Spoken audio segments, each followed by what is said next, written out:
thanks for your support, Jason. I appreciate yours and Carrie's support and your whole network. It's really been very beneficial to me and a whole lot of others. I encourage everyone to use your resources that you have. But thanks, Jason. Welcome to the Creating Wealth Show with Jason Hartman. You're about to learn a new slant on investing, some exciting techniques, and fresh new approaches to the world's most historically proven asset class that will enable you to create more wealth and freedom than you ever thought possible. Jason is a genuine self-made multimillionaire who's actually been there and done it. He's a successful investor, lender, developer, and entrepreneur who's owned properties in 11 states, had hundreds of tenants, and been involved in thousands of real estate transactions. This program will help you follow in Jason's footsteps on the road to your financial independence day. You really can do it. And now, here's your host, Jason Hartman, with the complete solution for real estate investors. Welcome to episode 1330, and greetings from a cabana by the pool at the beautiful Dorado Ritz-Carlton Resort in Puerto Rico. And I got to tell you, I remember years ago, well, I've given this advice to many people many times, but I'll just give you one example of that. I had this new real estate agent working at my traditional real estate company years ago. He was not a person with any advantages, kind of like the way I grew up, right? I didn't have any connections, didn't have any money, didn't have much of an infrastructure or anything like that for my life. So this agent, his name was Mike, came to my firm as a total newbie, and I trained him, and he became a very successful agent. And early on in his career, I gave him the book, Earl Nightingale's Greatest Discovery, that you can probably still get, but it's out of print, so it's not easy to get, but it's a fantastic book, had a huge influence on me. One of the things that I took from that book, although Earl Nightingale never said this specifically, but conceptually the message was there. And it was, if you want to become more successful, hang around with successful people, obviously. I've told you about the Jim Rohn quote. I repeat often on that. You know, your income will be the average of the 5 people you spend most of your time with. Certainly true about that. You know, a lot of us have these old friendships and old relationships from high school or college or whatever, and life isn't all about money, obviously. But look, this show is about money, so that's what I'm talking about, okay? So I get it that there's more to it than financial success, right? Obviously. But a lot of us sort of just sit and find ourselves in these old relationships that we started many years ago, and, you know, whoever said you have to be friends with your old friends all your life? People grow in different directions and want different things out of life, and so that all happens. Anyway, let's go back to Mike for a minute. And, of course, this is a 10th episode show, and we'll have our guest here, the Truthteller, talking about investigative reporting, one of my favorite topics, in a moment. But the thing I told Mike is I said, look, Mike, you haven't been around much success in your life. You haven't seen that. You haven't been exposed to it. And when I was younger, neither was I. I hadn't really been exposed to that too much. And I said, here's what I want you to do. I want you to go to the Four Seasons Hotel in Newport Beach. It's now called the Island Hotel in Fashion Island, which is right near where we held our last Meet the Masters of Income Property event several months ago in Fashion Island, Newport Beach. I said, Mike, I want you to go, and I want you to just go to the Four Seasons Hotel, and I want you to sit in the lobby, and I want you to just observe. I want you to watch people. I want you to get a seat in the middle of that lobby and just sit and watch the people. I want you to notice how they're dressed, how they act. I want you to look around at the beautiful environment you're in, the decorations. I want you to notice the staff and how the staff treats the customers and all that kind of stuff, right? And, you want to hang around successful people. If you can't do that, you want to do it virtually through podcasts and audio books and written books and so forth. Oh, and by the way, I got an interesting thing about written books in a moment. Another tangent alert, right? So you want to hang around success and be in a successful environment, in a good-looking environment, in an environment that is appealing and good for your soul. And the environment I'm looking at right now is absolutely gorgeous. There is this beautiful pool. I mean, you can look this place up online, and and you can see it. It's absolutely beautiful. This beautiful restaurant bar area that we've eaten at several times here on this trip. And last night we ate dinner at a different place within the Ritz-Carlton Resort. And, just being in this environment is it's inspiring. The message I'll give you today about that is the same message I said when I was in Peru about 4 years ago. I came on the podcast, and that was an arranged trip, part of a mastermind group I was in at the time. Paid a lot of money to be in that mastermind group, and paid a lot of money to go on that trip to Peru. And so none of us paid for the hotel directly, one of the hotels we stayed in, but we got there, and it was just unbelievable. It was so gorgeous. And a couple of us on the trip in the mastermind group went down to the front desk and said, what does it cost to stay at this hotel? And, this is probably the rack rate. I'm sure they got a better deal, the people organizing the mastermind group trip. But they said it was $900 a night. And that hotel was absolutely spectacular. It was, you open up the closet in that hotel, it had multiple choices of clothing, literally, 4 different choices of bathrobes, different choices of slippers and workout clothing and just everything you would want. Just super well appointed, fantastic food, fantastic environment. My message on that podcast years ago was, whatever you do, just get this one thing out of your way. And here's the thing. It's the money thing. So we all have many tasks in life, many duties in life, and we can help you with this one. We can help you take care of the money thing. Just get it out of your way. Whether you love money, you hate money, it doesn't matter. Just get it out of the way. Check it off the to-do list. Get your income property portfolio going. If you've got it going, increase the size of it and increase your reach and expand your horizons. And that's what we're here to help you do. Lots more at jasonhartman.com. Our team can help you with that. That's our mission in life, is to help you climb the money mountain and to get to the top of it. But hey, I have bad news. You'll never get to the top because the mountain keeps getting higher, okay? But at least get to where you feel comfortable and where the view is nice.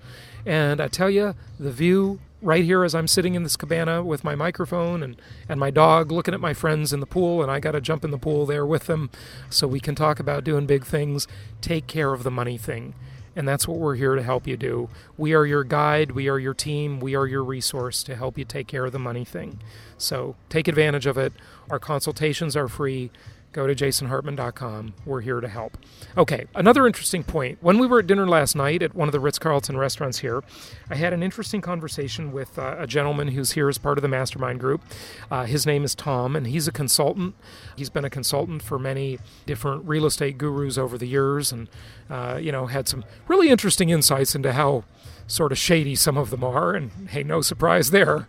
There's a lot of shady players in every industry. Certainly real estate is no exception, no exception at all. And so it was interesting hearing about that, and he said it well in a really politically correct way. He said, these people, they're not necessarily shady, they're not necessarily bad people. They just use the tools that are available to them and work the system. Now, there's a difference between law and ethics, right? There's a difference between law and ethics. Okay, law is the last stop, right? That's when you've really got to hold someone accountable for their actions. You use the law. Hopefully before you get to the law, ethics will kick in and people will realize, hey, look, this isn't the right thing to do, right? As I've said, one of my favorite quotes is this one. Here it is. It applies to women, obviously, but the quote says gentleman, right? So it says, the definition of a gentleman is someone who has the advantage but doesn't take it. It's someone who has the advantage but doesn't take it. That's the gentlemanly thing to do. That's the ethical thing to do, right? So anyway, that wasn't really the topic of the conversation I wanted to share with you. It was about the printing press, and I just found this to be really interesting. So I did not know this. So this guy, he's a big fan of Victor Hugo, talked about how throughout history, people tried to preserve and give messages down to future generations through my favorite art form, architecture.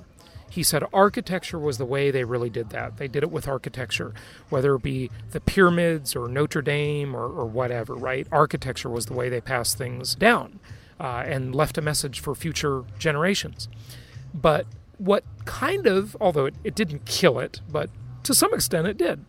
What killed architecture, interestingly, was Gutenberg's printing press. When the printing press came along, people had a new way to pass down their message and their legacy for posterity, right, to future generations. They had books. They had the written word. Before that, there wasn't much of the written word. It was clay tablets and handwritten documents and things like that. You couldn't do much with that, right? But with the printing press, you could scale it. So I just thought that was kind of an interesting point. Anyway, that's kind of the topic of our show today. And it was the topic of my opening talk at our recent Prophets in Paradise event to an extent too, when I talked about information and the bits and the bytes versus the atoms. If you were there, you know the reference at Prophets in Paradise a few weeks back. Anyway, we're talking to an investigative reporter today. That's our 10th episode show guest. Remember, 10th episodes, we go off topic and don't directly talk about income property and real estate. Every 10th show, we do something of general interest, and today's no exception. So we will talk to the Truthteller, and here he is. It's my pleasure to welcome Stephen Davis. He is the author of Truthteller, an investigative reporter's journey through the world of truth prevention, fake news, and conspiracy theories. Stephen, welcome. How are you? I'm very good. Thank you, Jason. Good to have you on the show. So we live in a world of propaganda and misinformation, all sorts of tactics that the bad apples out there use to hide the truth, shade the truth, spin the truth. In your book, you start off talking about character assassination, and then you talk about conspiracy theories, and it's just a very interesting topic, how our minds are influenced by the media and such. Tell us more about that. Yeah, the first thing to say is that fake news and conspiracy theories and disinformation and misinformation has always been with us. The papers in colonial America and Victorian England were basically propaganda sheets. The difference is now on social media is the volume and the speed with which it travels around the world. And my concern is that there is so much misinformation and disinformation out there that beneath that, it makes it easier now than ever before for governments and corporations and dictators to lie to you and to get away with actual scandals. Mm-hmm. And of course, the group that you relied on to uncover these things, investigative reporters such as myself, there are fewer of us around than there used to be. Yeah, that's definitely true. It's interesting that we've seen this era of media fragmentation, as I call it, where there are fewer media outlets. And you'd think, on one hand, of course, that's good because a lot more people have a voice. I think you could certainly argue that the media is much more democratized than it's ever been. But at the same time, you have the opposite trend. You have the major media companies that have consolidated like crazy. And then, as you see this fragmentation of the news media landscape and so many media outlets, the big outlets have really almost done away with investigative reporting, investigative journalism, because the budgets have been cut as they all vie for advertisers amongst, so much competition there. It's really interesting we're talking about this today because just yesterday, literally on my personal Facebook page, I posted that famous Mark Twain quote that says, a lie can travel halfway around the world while the truth is still putting on its shoes. And I think Winston Churchill said it another way, but whatever, you get the idea. Kind of help us understand the media landscape. And I don't know, is it really worse than it has been? I mean, people are certainly more skeptical than they were in the past, aren't they? On the skeptical issue, of course, it's in the interests of liars and deceivers that there be so much fake information that we all just throw up our hands and say, well, can we believe anything? And let's get on with our lives and let's not take part in politics or civic life. That makes it easier for people to lie and deceive. The Mark Twain quote is interesting because now, of course, the equivalent is Twitter. And studies show that fake news travels faster on Twitter than the truth. And very often people retweet things without even getting to the end of the 140 characters. So you have this disinformation traveling around the world at vast speed. the major media can't keep up with it. Somebody might put a lie on Twitter and 5 million people have seen it, and an hour later the BBC or the New York Times or the Guardian might point out why it's wrong, but by that stage it's too late and not enough people have read the real version of events. As far as the media landscape goes, the major issue you call it the democratic kind of nature of things now, which is fine. Mm-hmm. But, I think the problem is a lot of people think they're citizen journalists and don't have the training to be proper journalists, but are treated as proper journalists by the media. So anybody can kind of tweet from the scene of some place. You don't even know if it's a real person. That's an issue for me. And of course, for investigative reporting, the issue is really resources. Serious investigations take time and money. In Truthteller, I tell the story about how I was sent to the Amazon to investigate a tip that BP, the world's largest oil company, was destroying part of the rainforest. It owned a mining company that was destroying the rainforest. Now, what I've just told you was all we knew about the story when they sent me to Brazil. The London Sunday Times sent me to Brazil, literally a needle in a haystack, because the Amazon, as you know, is bigger than Western Europe. I spent weeks and weeks out there investigating it. I found the mine. I smuggled myself in. I got a photograph. It exposed BP, which at that stage was branding itself green. It was a big piece of investigative reporting. I can tell you absolutely now, Jason, that no major media company would fund an investigation like that and spend that amount of money on as little information as they had to start with. And what's worse is, you remember, we were all reading stories about the importance of the Amazon rainforest to the environment.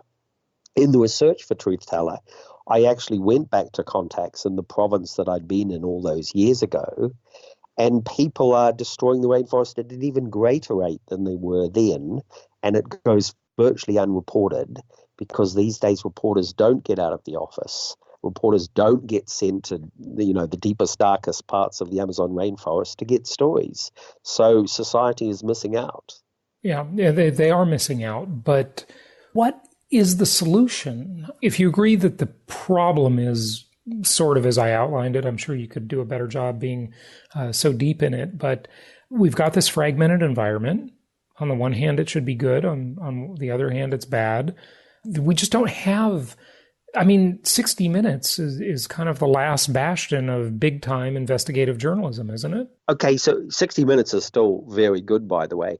Well, the solution is I lecture journalism students all over the world. I've lectured several thousand journalism students in the last 10 years from about 30 different countries, including the United States. And I always say to them, if you want a future of good journalism, you have to pay for it. That's the generation that's used to getting stuff for free music, free this, everything on the internet. I tell them if you want free stuff, you're liable to get propaganda and fake news. If you want real journalism, which is labor intensive and which costs money, you have to pay for it. Now, it's slightly encouraging that that people all over the world, or a group of people, have adopted that idea, that 1 million people last year made voluntary contributions to The Guardian, that the New York Times has, over 2.5 million digital subscribers now. The simple truth of the matter is, for the public, if you want good journalism to survive, you have to pay for it. But don't we all, just one moment on that, though. If we argue like 60 Minutes, right? Nobody pays for 60 Minutes. They just pay by watching ads. So what's wrong with the advertising model? Is that broken because of the advertisers influencing the journalism? I think that's true with the drug companies because they don't seem like they're held to account. The advertising model is broken because, newspapers and television programs were funded by advertising. And it used to be said that, for instance, in print, when the print advertising disappeared, it would be supplanted by digital advertising online. And that hasn't happened. And the reason it hasn't happened is because Facebook and Google have hoovered up all the advertising. So that model has been destroyed. And now the media are left to, act on digital subscriptions. And, you mentioned 60 Minutes. It still does well. It still rates. And advertisers still like it. But the simple fact is that the level of advertising on broadcast television is also falling because, as you quite correctly said, the audience is diffuse now and might be watching, 200 different channels instead of 3. Okay, so what do we do? I mean, okay, so people have to pay for it, and you're saying that it can't really be supported effectively by ads. Okay, so people pay $10 a month to subscribe to their favorite news outlet. But, they're just going to get one opinion. All this news has become so biased and so over-editorialized. I mean, where's the, it's not even news anymore. It's just opinion, most of it. Well, I would disagree with that. I mean, there is a lot of opinion crept in, and it's actually, of course, you look at a TV channel, for instance, a cable news channel, it's cheaper, much cheaper, to have 2 blokes on giving their opinions and shouting at each other and call it a TV show than do actual investigative reporting like 60 Minutes does. But, for 10 or 12 bucks a month, you could subscribe to 3 different sources, and then you could look at the BBC, which is the national broadcaster in Britain, and then you could have access to the ABC online in Australia, and you could get yourself a collection of sources which would practice proper journalism and not cost you too much money. I mean, if you don't want to pay, as I said, then serious journalism, which is incredibly expensive and time-consuming and employs people who spend years training to be good at it, that's going to die off. But what you can do as an individual as well alongside this is you can take responsibility for the information you share and consume.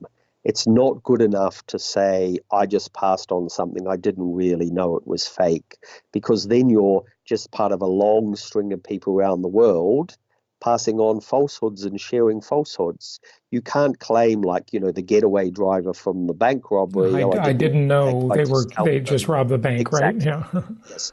So I believe what will happen, Jason, in the next decade is that media literacy courses of the kind that I just designed for the University of Otago in New Zealand to be open source and available to students all over the world, media literacy courses will be seen as right up there and as important as English, history, geography, and maths.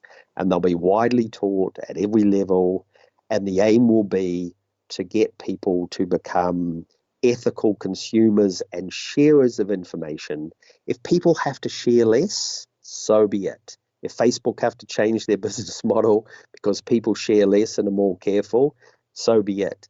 I mean, personally, I think Facebook is acting with a great deal of social irresponsibility at the moment. I couldn't agree more. It's outrageous, for instance. You have a fake video of Nancy Pelosi that they know is fake, and they refuse to take it down. I mean, the problem with Facebook is that's sort of surprising, though, because Facebook leans to the left. You'd think they'd want to protect Nancy Pelosi. It's kind of odd. Yeah, but they want to protect more, Jason, the idea that they not be treated as a publisher or broadcaster. Right. I mean, for years, they've convinced themselves of that. Mm. I've said a lot of interviews on this book tour. I've been interviewed by the BBC and media everywhere all over the world. And, of course, everything we say on that media, the media platform is responsible for what you say and do, broadcast or publish, because they are a publisher or a broadcaster. Yeah. Now, Facebook, of course, is actually a publisher and a broadcaster. Oh, sure they are, yeah. But has somehow convinced us over the years that it not be treated as a publisher. It's not just this is absolutely ridiculous. Same with Google, same with every blog platform out there. Somehow they get to escape the responsibility that a media outlet has. Let me give you an example, okay? And I'm sure you're going to agree with this. If you write a defamatory, libelous article about someone or something, some company or some person, and you get that somehow published in the New York Times as an op-ed, for example, right? The New York Times will be liable for that. But if you publish it on pretty much any internet site, they're going to say, well, we're just a platform. We're protected by the Communications Decency Act, which nothing could be further from the truth. There's nothing decent about that act at all. And so we can put up our hands and claim that we're just a platform. and we don't have any responsibility. That is ridiculous. The law has got to change. And you know what? Thank God that the European Union is starting to change this. And I think ultimately it will change in the U.S. You know when it changes is when the politicians get affected by it. That's when it changes. They don't care about us, but they care. Facebook was always... Facebook has always fallen back on the idea that it's kind of extraterritorial. Whenever somebody's tried to regulate it, it says, well, we're not really in your country, we're kind of the world. Yeah, right. But you're quite right. I mean, a profound change needs to happen, and it needs to be that Facebook is responsible for everything it publishes and everything it broadcasts. But it's not just Facebook. I just use Facebook as the last example. Sure. Of course, it's Google and others. Got it. I think we got that point, and you and I agree completely. Let's take the other side of it, though. What about them shutting down the people they don't like? Alex Jones comes to mind. Not that I agree with or want to defend Alex Jones, but why is it that some non-governmental entity that you have no recourse against can just destroy you? You know, Twitter, PayPal, even the payment platforms do the same sort of discrimination. They cut off WikiLeaks. You know, you build a whole life on their platform, and then they can just take it away. And they don't have to explain it. They don't have to answer to anybody. You know, that would be fine in a world where there's a whole lot of choice, where there's a whole bunch of platforms out there where, oh, look, if you don't want to do business with me, fine. The company down the street will do business with me, you know, and it'll be a free marketplace. But it's not that way. These companies are bigger than most countries. I mean, it's absolutely the scale that they've been able to benefit from on a platform that they use and did not build or pay for called the internet.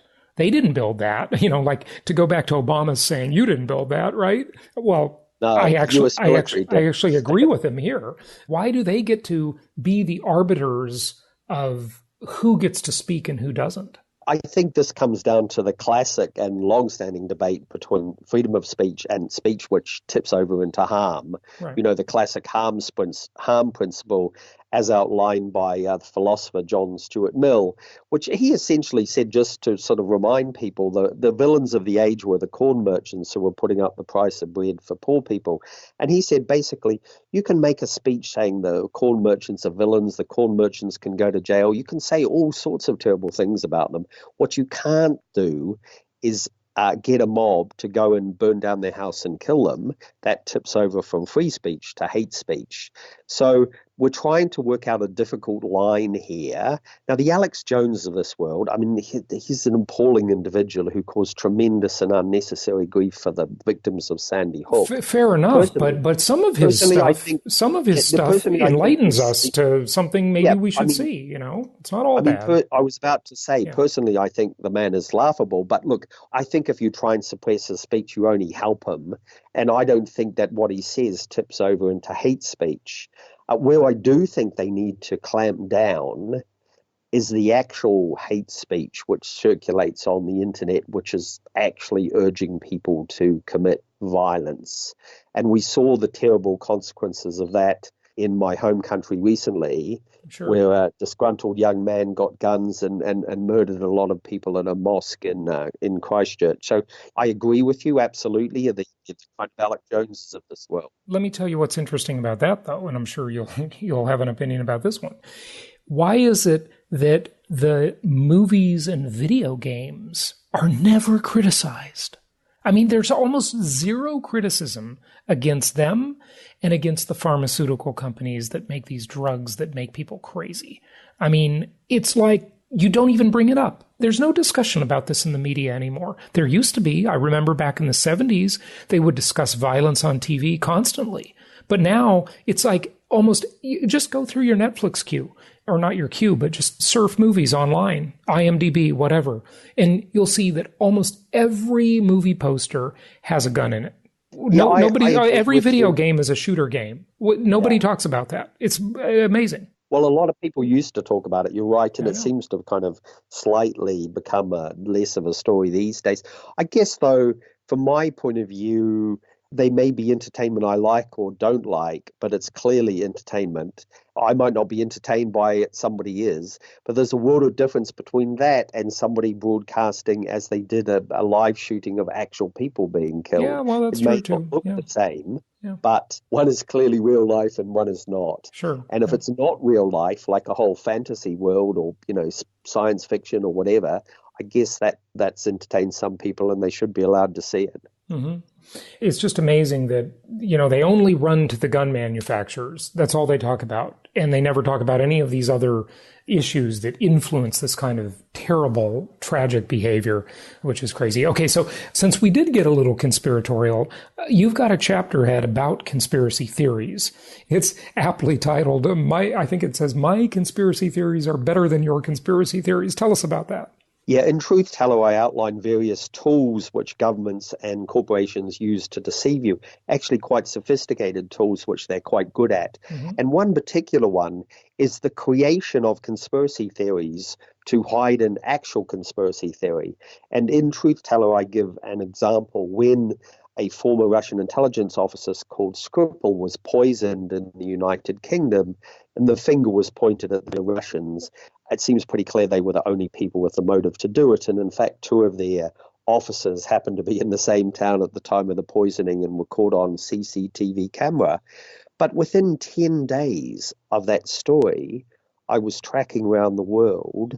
4 other conspiracy theories had been generated and circulated about what happened. So now if you look back at it, if I ask my students to go and investigate it, and they'd come back and say, well, Mr. Davis, there's 5 different theories on this. How do we know what to believe? So what a very effective way of obscuring the truth. Simply create a conspiracy theory and float it online. Mm-hmm, yeah. Okay. So what are these other tools that these oppressive regimes, whether they be government, corporations, anything, tell us some of the tools they use. Okay, one classic, which is used, in fact, by Vladimir Putin, Donald Trump, and others, is the big lie. And it's based on the way our brains work. Our brains are wired to treat information that's familiar, that we hear often, as trustworthy. That's logical if you think about it. So you tell a big lie, and initially a lot of people might not believe you. But you repeat it again and again, month after month, year after year, and eventually a lot of people will start to believe it because they heard it. Isn't that like what Joseph Goebbels said or something like, Yeah, absolutely. Yeah, no, right. It's a theory that goes back quite a way, but it's very effective. And I give examples of it in the book. Another really, and this is really kind of quite common now, is the character assassination. I personally have had my character attacked by senior police officers, by a senior minister in the British government. And of course, with the internet, as you know, it's very, very easy to circulate false rumors and assassinate people's character and then have them not believed. Oh, sure. In the book, I tell the story about an MI6 agent called Richard Tomlinson, who was trying to blow the whistle on things the British government was doing, and they had him chased around the world. And they were deliberately trying to assassinate his character so that nobody would believe him. They told the Swiss police when he was living in Switzerland that he was a pedophile. It was a completely invented story. Oh, and look at Elon Musk with the Thailand divers, or you remember the story anyway. I'm glad that guy sued him for saying that. I don't know what the outcome was, but I hope he wins. But yeah. It's very effective, as you know, because you float this stuff and you get it online, and then people who are searching you a year or two later and they come across it. Well, okay. It's sometimes enough to make the allegation. It's a drive-by shooting. It's a hit and run where the perpetrator can be anonymous, but just so you know, that's not actually true. You can find them. We've hired cyber investigators, and it is fascinating. That is a fascinating world. It's very hard to actually be totally anonymous online. It may seem easier than it really is, but that's another show in and of itself. But yes, in principle, you're absolutely right. I think intelligence agencies are very good at covering their tracks, though. Oh, well, if it's the government, yes, that's probably a lot harder to a lot harder to hold them accountable. Absolutely. But yes, it is a huge problem. I couldn't agree with you more. And if you're an investigative reporter, you're going to have enemies because you're, one side's going to like you and the other is going to hate you. That's just the unfortunate reality, right? It is. And in Truthteller, I describe one particular memorable occasion. I did an investigation into what happened to the human shields of the first Gulf War. Mm-hmm. There's a whole lot of people, British, American, French, and many other countries, who were taken hostage by Saddam Hussein and used as human shields. And there was a secret report into it, which was covered up by the British government, but which is explained in my book, Truthteller. At one stage, a British member of Parliament asked questions about this in Parliament to the then Labour Defence Minister, Government Defence Minister, Jeff Hoon. And at the end of it, Hoon says to the MP, I need a private word with you in this. So they go in the office, a private word. And Hoon says to the MP, you've got to be careful of that Stephen Davis. I think he's a bit of a fantasist. Mm-hmm. And when the MP told me this, after I'd finished laughing about it, I thought how ironic that a member of a government that produced a totally fantastical weapons of mass destruction dossier that took Britain into war in Iraq should turn around and make that accusation of me. But it's very typical of things. And of course, they will say it privately. He'd never be caught dead saying this publicly where I could challenge him. It's the kind of private conversation, the whispers, by which they seek to undermine the journalist's integrity and therefore stop them being an effective investigative reporter. Wow. Yeah. It's just amazing how that works. Do you think human perception will change? Do you think humans are becoming skeptical of the fake reviews? I mean, take, for example, the website Yelp. Competitors write negative reviews about their competitors on there. I hope everybody knows that. And then they have their own people write fake positive reviews, right? Who do you believe? Does this stuff have any credibility anymore? I think people realize that a lot of it is not true. Mm-hmm. The problem is we can't have everybody switching off entirely and saying, I can't believe anything anymore, right, because that in itself is a gift for those who lie to you, of course, and deceive you, because then they'll get away with it more often. Mm-hmm. I was asked by another interviewer whether I was an optimist or a pessimist after Truthteller, and I said I'd begun it as an optimist and ended as a pessimist because I think things are going to get worse before they get better because of deep fakes, artificial intelligence truly creating false worlds. Mm-hmm. But I also think alongside that, and you use the reviews thing and the hotel reviews and all these other things, I think people are learning to be more skeptical. So if we give them an alternative, if we give them education programs to help them, I think there is a chance that we can turn this around. One of my favorite ever quotes, the great author H.G. Wells said, history is a race between education and catastrophe. And I think that's true. And I think education has got to win, basically. That's a good quote, H.G. Wells. Good stuff. We'll wrap it up with any closing thoughts, maybe address anything I didn't ask you, whatever you like, and please give out your website too. Truthteller is available now, I think, in pretty much in all Barnes & Noble stores in the States and on Amazon. There were two reasons to buy it. One is because I think it's a good book and spent 2 years researching it. But two, I really think people should think seriously and take part in a good public debate about misinformation and disinformation and the sheer volumes of it, which are damaging so many parts of society, politics, medicine, health. For more about this, you can go to my site, which is simply called stephendaviswriter.com. Good stuff. Stephen Davis, thank you for joining us and keep up the good work. Society really appreciates people like you doing the tough work and taking a lot of heat for it too. But it is very, very important. You're keeping a lot of people honest out there, or at least preventing them from doing too much harm. So thank you very much. Thank you, Jason. Great to chat to you. Thank you so much for listening. Please be sure to subscribe so that you don't miss any episodes. Be sure to check out the show's specific website and our general website, hartmanmedia.com, for appropriate disclaimers and terms of service. Remember that guest opinions are their own, and if you require specific legal or tax advice or advice in any other specialized area, please consult an appropriate professional. And we also very much appreciate you reviewing the show. Please go to iTunes or Stitcher Radio or whatever platform you're using and write a review for the show. We would very much appreciate that. And be sure to make it official and subscribe so you do not miss any episodes. We look forward to seeing you on the next episode.